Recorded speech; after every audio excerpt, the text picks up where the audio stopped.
So now you've done a lot of the initial research, background reading, some thought to the topic. You have a sense of what the story might be. You've given some thought to a central question or a possible spine or through line to the story. And now you know who the central character or characters are of the story. So you know who needs to be interviewed in order to properly tell the story. And this is very crucial that we always remember.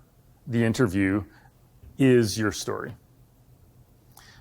You can have a fascinating subject, like subject meaning the theme or what the story is about. But if you don't do a good interview, it's not going to be a great story. The interview is so important to your story. You have to be able to find out what these people are about and what they're thinking. It's crucial. It can make the writing of a story a seamless pleasure. But if you don't get the information you're after, as well as the other material that you hope to gather, emotional, psychological, physical, then the interview is going to be a source of frustration, not just to you and not just to your subject, but to the reader. And let's never forget that strong interviewing really is the foundation for just about every type of magazine article that we read. Whether it's in magazines, nonfiction, books, radio, TV. I can't think of a magazine's, well, I'm sure I could think of one, but I can hardly think of a magazine story that doesn't rely on great interviewing. So we look at something like the profile. Whoops, where are we here? So obviously, profiles, political stories, all manner of cultural, social, political narratives, business stories, they all rely on interviews. The point being, no matter what kind of story you're writing, almost inevitably, the heart of the research, the heart of the story, which means the success of the story, lies in the interview. So what do we need to do to set ourselves up for success? Well, first thing is preparation. Arriving to, and this is of course different than preparing for the story overall. We talked about creating the research plan, all the things you need to do first. You've done all that, now you arrive to the interview. Arriving adequately prepared achieves so many goals. I can't stress it enough to be properly prepared. First, but perhaps not foremost, it gives you an insight into who it is you're going to be talking to. Reading about them, reading what others have written about them, reading what they themselves have written or their work. All these things allow you to formulate a line of questioning in advance and conversation that's natural and on point without feeling rigid or rambling. But aside from being properly prepared in terms of what you know, arriving prepared signals so many things to your subject. First, it shows that you respect them. You respect their job, you respect what they do.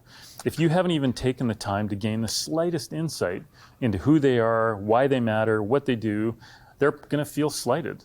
If they have to explain something really basic about who they are and what they do, they're going to think, why am I talking to this guy? He didn't even take time to figure out, what I'm doing matters.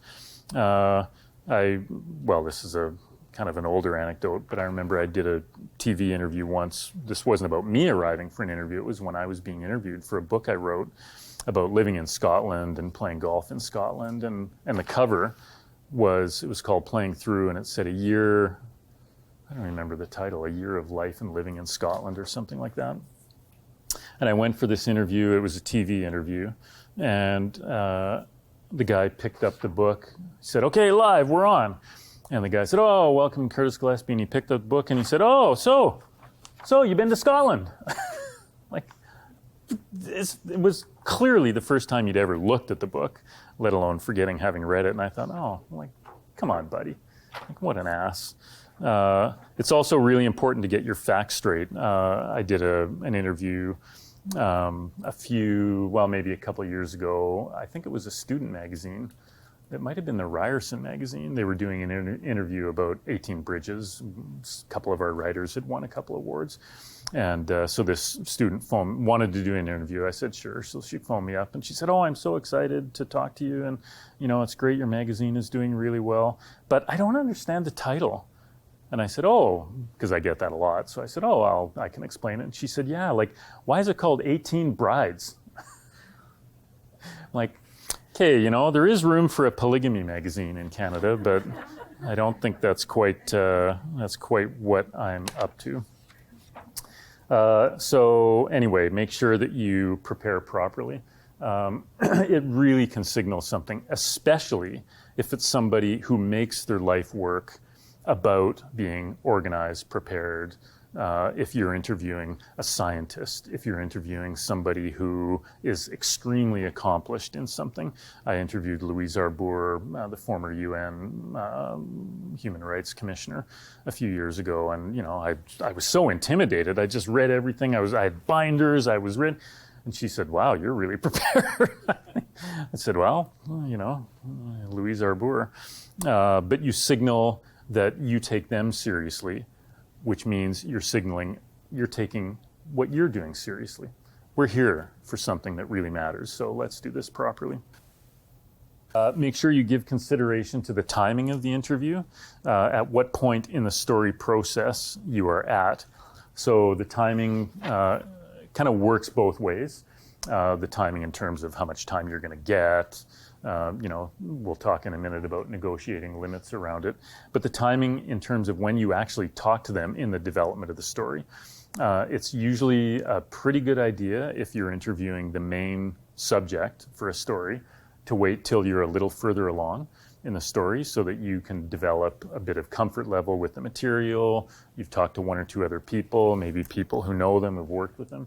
The problem with interviewing your main subject at the very beginning of your research, of your reporting, is that inevitably a week later or 2 weeks later you think, oh, now I want to ask this, now I want to ask that, I've got this question, I've got that question. And you can request a follow-up, but it's very rare that you'll get, especially with somebody who's, an important political or cultural or business figure, it's very rare that you'll get two in-person interviews in the space of a couple of weeks. It doesn't happen that often. So pay very close attention to the timing. And then almost always they're going to be negotiating limits. And this means many things. Again, it depends on the level of the person you're interviewing. If you're writing for a music magazine and you're interviewing some up-and-coming singer-songwriter and they want the exposure, then yeah, that'll be no sweat. That'll be fine. You'll be able to meet probably wherever and whenever you want.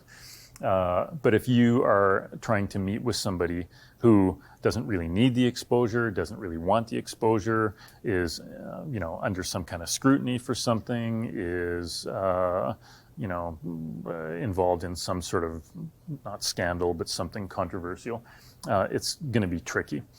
So you have to be very clear about what it is you're actually talking about.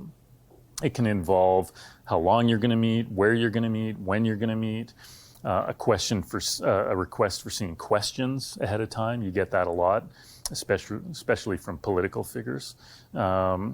It can involve people saying they want to read a draft before it goes to press, all these things. It can involve topics and themes. And so you have to be very clear about what it is you're giving up and what they're asking for. So these negotiations are almost always around access, where the meeting is going to take place, how long, topics, things like that. If it's someone who is important, has limited time, it becomes definitely a negotiation around time. These people almost always have handlers with them. So they'll have a chief of staff or they'll have a PR person or a communications person with them, and that person is always kind of checking their watch and they're checking their tape recorder, because they always record, even though you're recording, they record it, an intimidation tactic. And so they're checking their watch. And so, you're kind of always having to be careful about those things. There might be resistance, so you're going to have to push for what you need.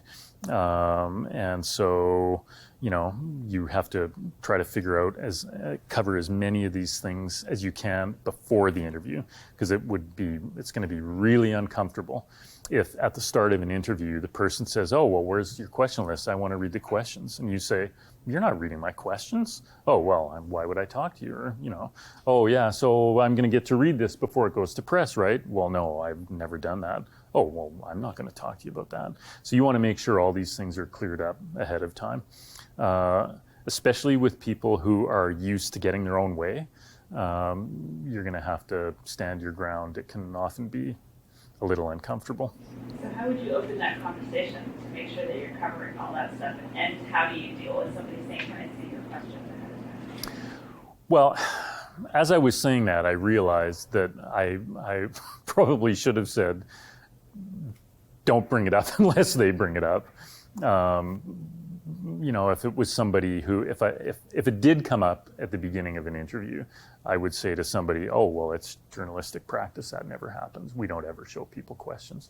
Oh, no, I've written, a couple hundred magazine articles. I've never sent a draft to somebody beforehand.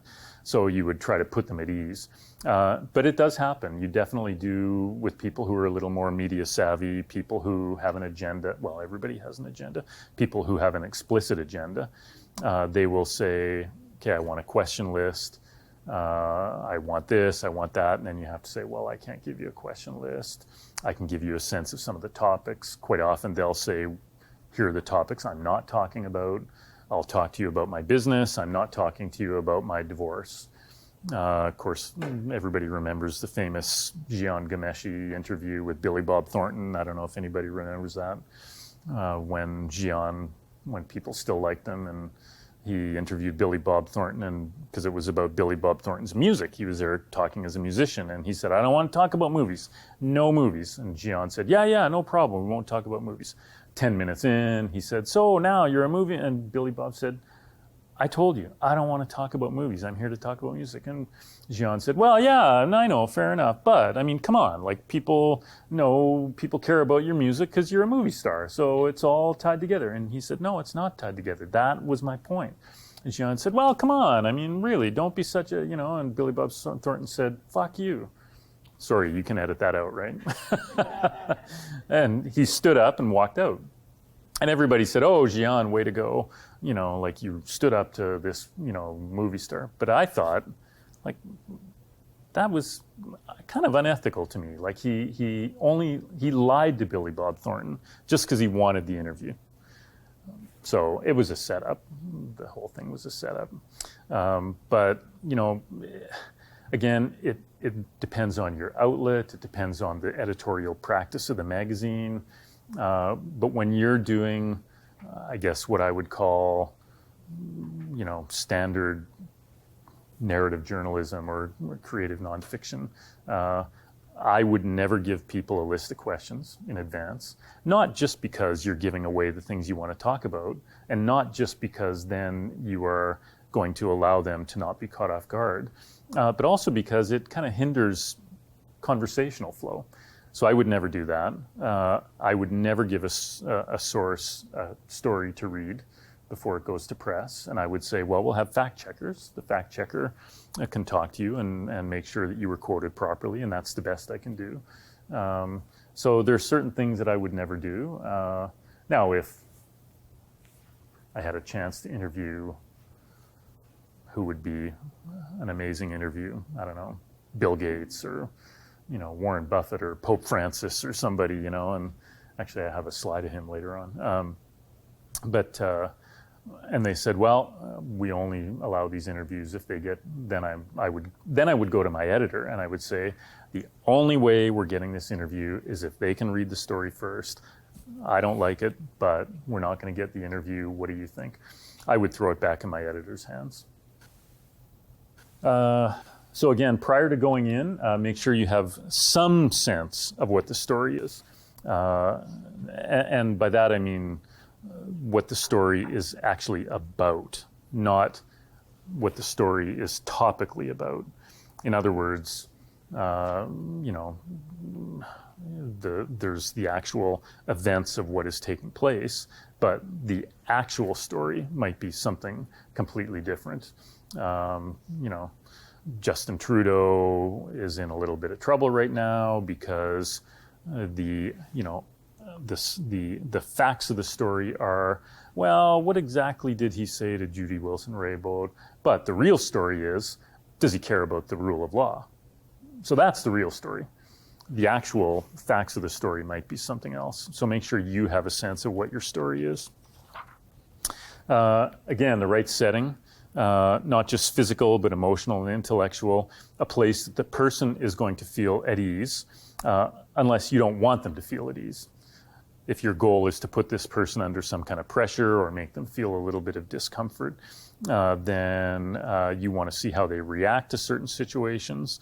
Then you have to try to get them in the right setting. It also allows for great scene building. Understand who you are interviewing and why that matters, who you're interviewing. Again, make sure you spend a few minutes in the shoes of the person prior to going in. Imagine what it is they think they're getting from this. Why are they doing this? That's something you always have to ask yourself prior to an interview. Why is this person talking to me? Are they doing it because they think they're going to get exposure? They think it's going to help them sell a book? They care about the intellectual issue that we're talking about? What is it? What are they there for? Understanding why they're doing this is going to really help. Are they happy to be doing it? Are they annoyed? Were they forced into it by a superior? Are they doing it because of their own agenda? So on and so on. So all these things are really going to inform how you conduct the interview.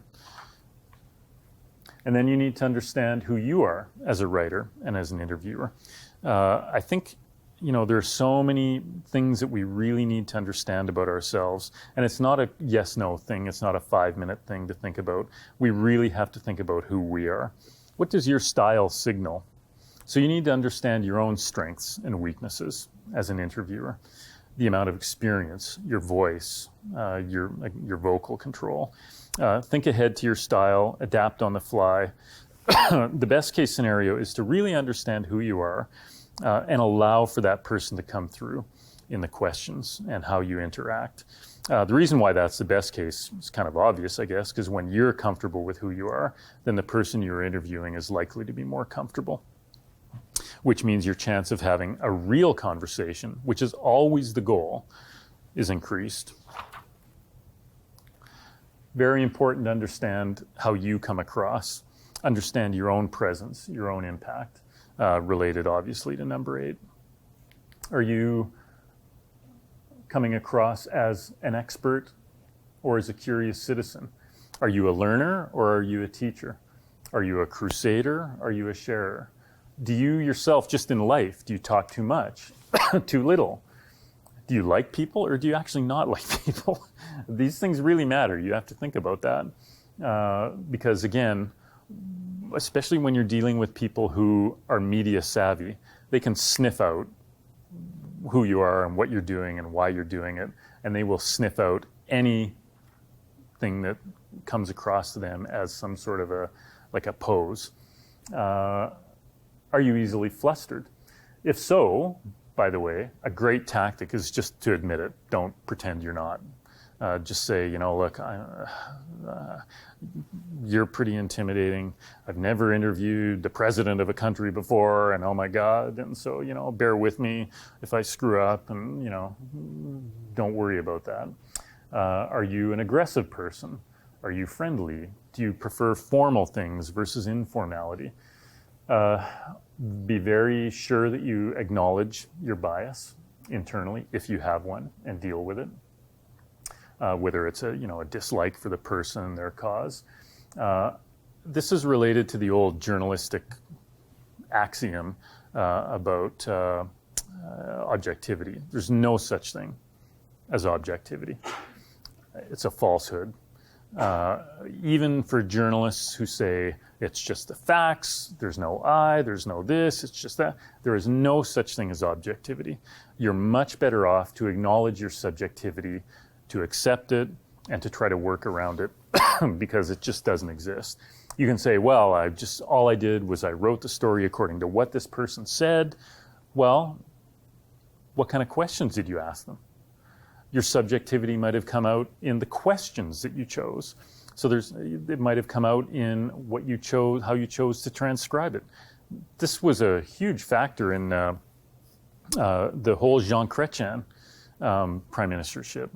I mean, everybody used to joke that he was the only Canadian prime minister who didn't speak either official language because he was so inarticulate in both language that if you ever actually quoted him, he would sound like a blithering idiot because he couldn't put a sentence together. And so there was subjectivity by every reporter who thought, well, we got to make this guy look prime ministerial. I mean, he was smart, he just wasn't very articulate. So acknowledge your bias internally, whatever it is, and that will really help. And then thinking ahead to what style you might need to adopt if your natural style isn't a good fit. And we'll come to that momentarily. So for instance, if you are a naturally sort of passive person, you're not a super talkative person, but you've been given this assignment where you have to go interview, pick somebody super aggressive, and you just think, oh my goodness, and you're just sweating bullets and you're just panicking before you even get there, and you're just like, you're going to have to think about how you're going to navigate your way through this interview. And so you are going to have to pick a style that's going to suit you and is going to suit the interview. A really great personal exercise is to look at yourself through someone else's eyes. Write a short paragraph on your style, your persona. Be very candid about your strengths and weaknesses. It's really, really valuable to do. Think of an example of an interview that went well, one that didn't go well. What was the crossover between the two? If you think you're somebody who's sort of intelligent and friendly and engaging, but an interview really went badly with somebody that you like, well, think about why that happened. One of the things that's really great for that is to go back over your transcription, over your tape, if you taped, and really listen. I mean, obviously you go back, you transcribe, you take the quotes, but then it's a really good exercise to go back and listen to it again and hear yourself and hear your own style. It really helps. It's pretty humbling. The first couple times I did it, I thought, this was, once I'd started writing for Western Living, and then I started writing in Saturday Night. I don't know how many of you remember Saturday Night. It was sort of a precursor to The Walrus. And I remember going back and listening to it. I thought, oh, well, I got so much great stuff out of that interview. Oh, man, what a killer interview. And so then I went back and listened to it, and I was mortified by how rambling I was and how inarticulate my questions were and how every now and then I talked about myself when clearly the person couldn't give a shit about me, because they never do. They may fake it, but they don't care about you. So just always remember that. Well, unless they're like an incredibly nice person. You meet some people like that sometime. And I just was so mortified by how I came across that it really changed my interviewing style. And I really worked on it a lot and became much more forthright, much more direct, unless it served my purposes to not be direct. I just want to make sure I don't miss something here. Oh, yeah, right. Okay. All right. So now, doing the interview. Okay, another cartoon. All right, so major considerations and approaches. So gauge the emotional and ethical landscape, create the desired comfort level, quick sense of the subject, trust your gut, observe everything, talked about that. Some logistical considerations. Neutral setting versus home turf, choosing the right setting if it's neutral, choosing an appropriate spot if it's their home turf, choosing the right seat in the room. These things really matter because a lot of it has to do with your comfort level, their comfort level. Anytime I have been interviewing politicians, and I'm not making this up, they always put you in a lower chair than they're sitting in. Quite frequently, they put themselves so they're seated with natural light behind them, and so you're looking into the natural light. Like these kinds of things actually happen, so you have to pay attention to that. So time of day, whether you're a morning person or an afternoon person, those kinds of things matter. When are you at your best? Taping versus note-taking. Even if you're taping, again, always take notes. All information is relevant. Body language, facial gestures, smells, sounds, postures, fidgeting, everything, manner of dress. We talked about the questions in advance, which is something I don't like to do. Politicians almost always do. Quite often business people do, like big business figures, because they like an agenda. And if you just tell them, well, you know, we're really just there to have a conversation. And if they really are adamant about that, I'll say, well, I don't really want to give a list of questions because I want to have a conversation, but I want to talk about X, Y, and Z. That usually puts them enough at ease. So then we come to the first 5 minutes, very important. Start out with informational style questions, things they can answer easily. I always start out by making sure I have title correct, spelled name correctly, all their affiliations. This serves multiple purposes. It shows you're detail-oriented. It allows them to start talking about themselves. What you want is to have them start talking and have them start talking about themselves. If it's something that's really factual, then it makes it easy for them. Use the first 5 minutes to establish a connection between them, same hometown, whatever it might be. Find the right balance for the pitch of the questions, the tone. Now, it's very important to recognize the type of person you're interviewing because you're going to have to adapt your style, and understanding who it is you're talking to is going to make a difference depending on their personality. So I'm going to run through these pretty quickly because obviously if you're interviewing this guy, that's a different style than this person, which is a different style than this person. So it's very important to think about who it is you're talking to. The reality is you're going to need to draw on different skill sets if you're talking to Donald Trump versus Pope Francis. So it helps to understand who they are. So there are many types. The politician. Doesn't have to be someone who is actually a politician. They're just political. It usually is a politician, but it's someone with a strong agenda, someone with a political agenda. Usually these people, you have to let them have their say. It's usually early on. After that, bring the interview around back to where you want to go. But with this kind of person, you have to be prepared to interrupt and circle back. Because quite often, they don't answer the question you've asked. Happens all the time. You ask a question, they give you a 5-minute answer. They didn't actually answer the question. You say, well, that's fascinating, but just to circle back to what I was saying, and never forget, don't let them distract you because you're there as a surrogate for the reader. So you're there to ask the questions that the reader is going to want to know, the tough questions. The spinner is related to the politician, but quite often the spinner is an employee of the politician. And if you ever sense that someone is spinning you to rotate questions and your conclusions to achieve a gain for themselves or a third party, you really have to be on your toes and pin them down, again, to answering questions. These are usually PR people.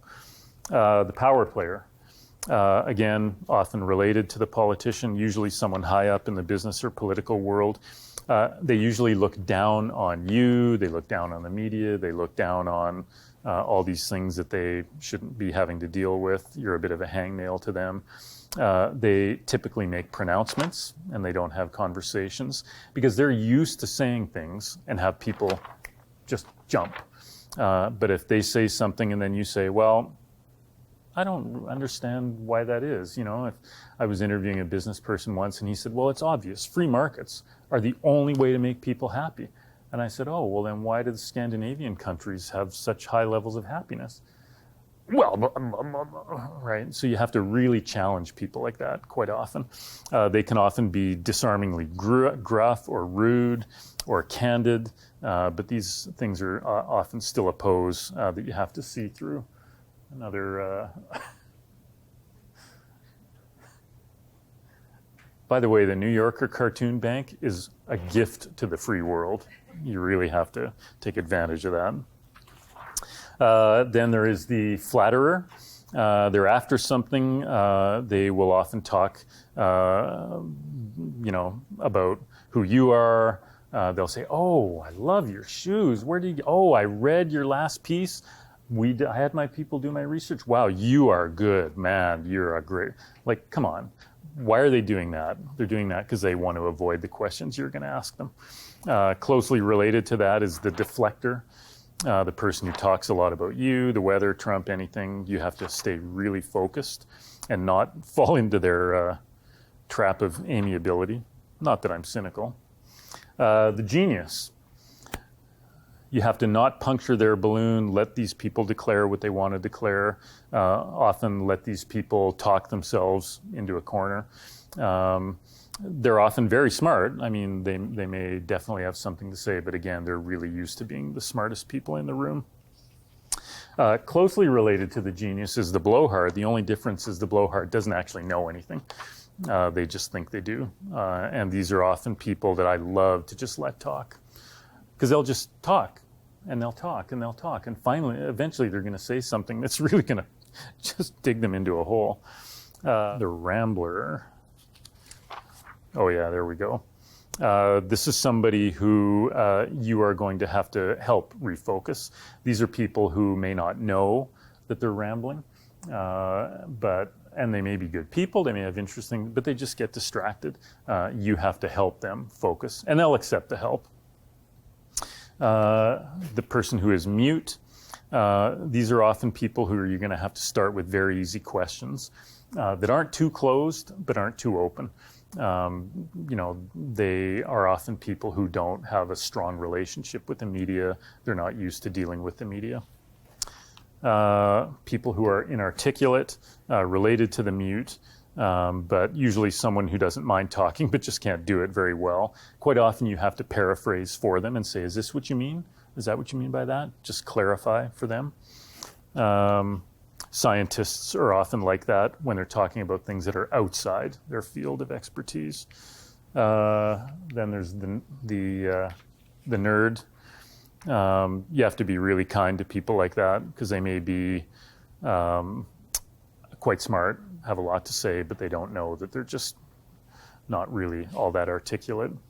And then the innocent, related to the nerd, but without the bad fashion sense. Usually someone who really doesn't deal with the media. And you have to, again, use your ethical radar with people like that. Because they quite often say things that are just shockingly revealing, but you don't want to throw them to the wolves. I mean, you want to treat people well, generally. We have to be very careful when we're dealing with people who are grieving. Be very hypersensitive to them.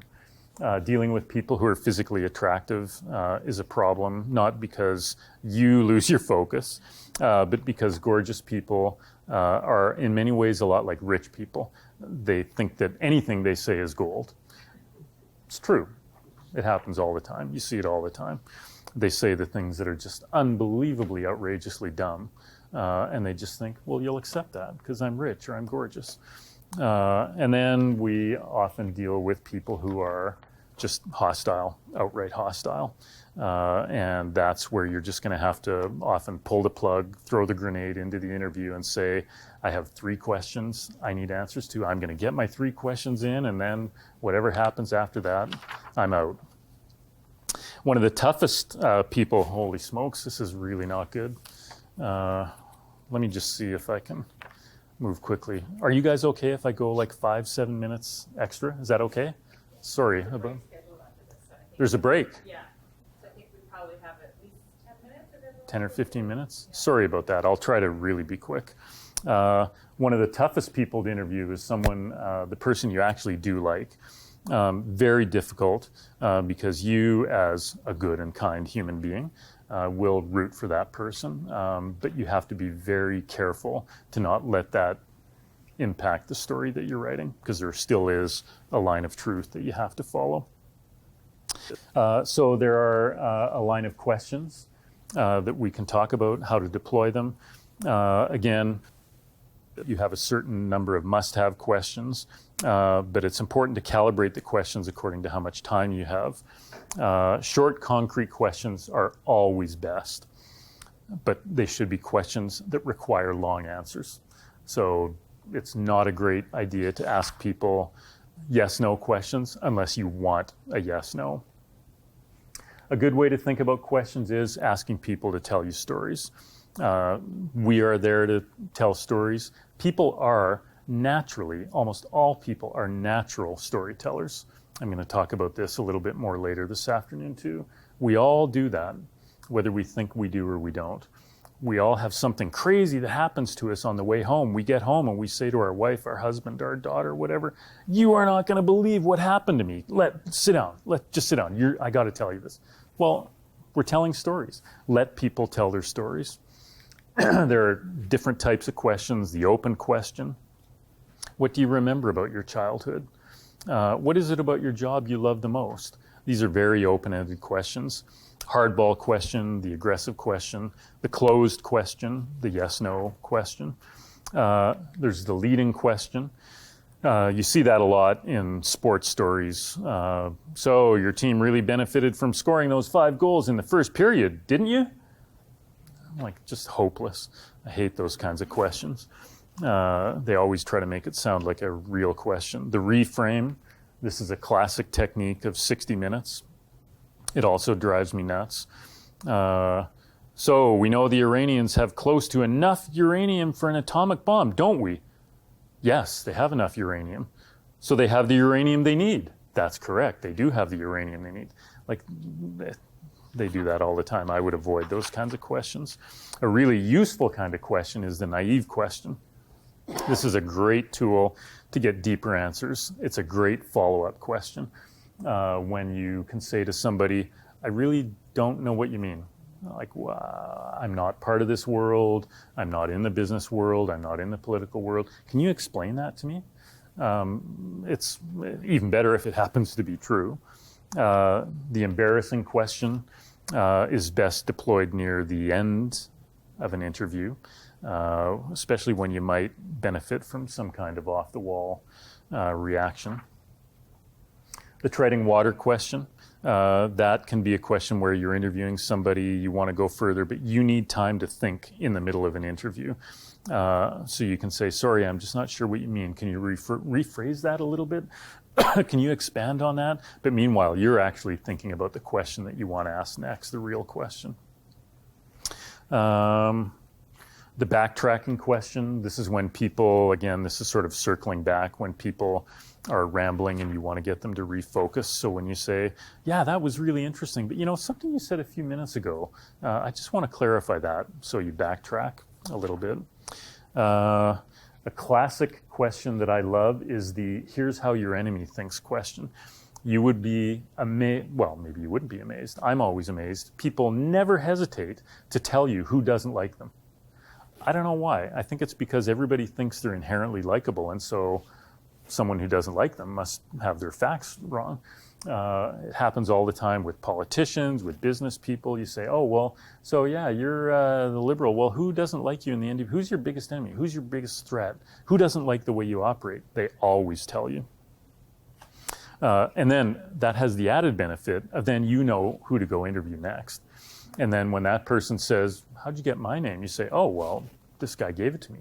"What?" "Yeah, they said, you should talk to that guy." So it's always really good. No comment, responding to no comment. The first thing I always do when somebody says no comment is I remind them that that is a comment. When somebody says no comment, the reader automatically interprets that negatively. So say to them, "Look, I'm going to put this in the story. You said no comment. So is that really what you want the reader to think?" That's the first thing I always try to remind them of. Okay, so overall tone, I'm going to race through this. The character of the questions. Think about the pitch. So pitch the language at the right level. You have to have the right pace, not too fast, too slow. Silence is a great tool to use in an interview. We always think we have to fill space. We have to fill that gap, but we don't. If somebody says something and you think, A, I don't really understand that, or B, I can't really believe that person just said that. Just think about that for a minute. And quite often, if they realize they've said the wrong thing or they want to clarify, they'll fill the space. Follow-up questions, always useful. I don't understand that. Can you clarify that? Give some thought again to the